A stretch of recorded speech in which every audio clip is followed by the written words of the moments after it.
بس سیڈ نہیں ہونا، پریشان نہیں ہونا.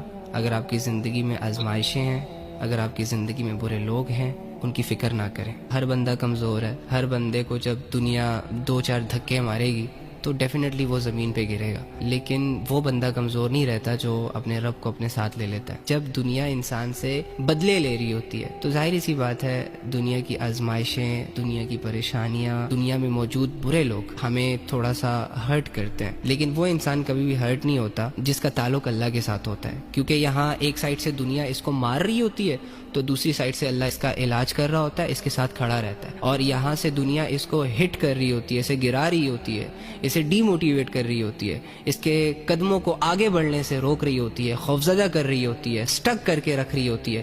لیکن دوسری جانب سے اللہ بندے کا ساتھ دیتا ہے، بندے کو وہاں سے زندگی عطا کرتا ہے جہاں جس پوائنٹ، جس لیول پر دنیا اس بندے کے بارے میں یہ کہتی ہے کہ یہ مر گیا، یہ سروائیو نہیں کر سکے گا، یہ ختم ہو چکا ہے. اللہ رب العزت اس بندے کو وہاں سے اٹھاتے ہیں، اینڈ لیول سے اٹھاتے ہیں اور آگے کا راستہ دکھاتا ہے اور آگے کے راستوں پر چلاتا ہے. اللہ بہت بڑی سپر پاور ہے، اس کو آپ امیجن نہیں کر سکتے. اللہ رب العزت پر جن لوگوں نے بھروسہ کیا، آپ ان سے جا کر پوچھیں، آپ اٹھائیں تاریخ کی کتابیں کہ ان لوگوں کو کتنا ہرٹ کرنے کی کوششیں کی گئیں، ان کو کتنا ڈی موٹیویٹ کرنے کی کوششیں کی گئیں، ان کو مارنے کی کوششیں کی گئیں، لیکن اللہ ان کے ساتھ چکے کھڑا تھا تو یہ دنیا ان کا بال بھی باقا نہیں کر سکی، کچھ بگاڑ ہی نہیں سکی. اللہ نے ان کے جانے کے بعد بھی ان کو زندہ رکھا. دنیا تو یہ چاہتی تھی کہ بس یہ ختم ہو جائیں، یہ مٹ جائیں، ان کا نام و نشان ہی باقی نہ رہے، ان کو ایسا نقصان ہو کہ یہ پاگل ہو جائے.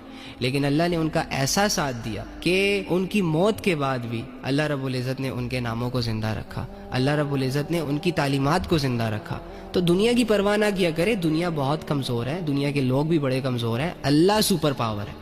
تو دنیا سے دوستیاں کرنے کے بجائے اللہ سے دوستی کرو، دنیا سے دل لگانے کے بجائے اللہ سے دل لگاؤ، تاکہ آپ کی جو شخصیت ہے نا یہ نکھرے، پتہ چلے لوگوں کو بھی کہ یار یہ کوئی بندہ ہے.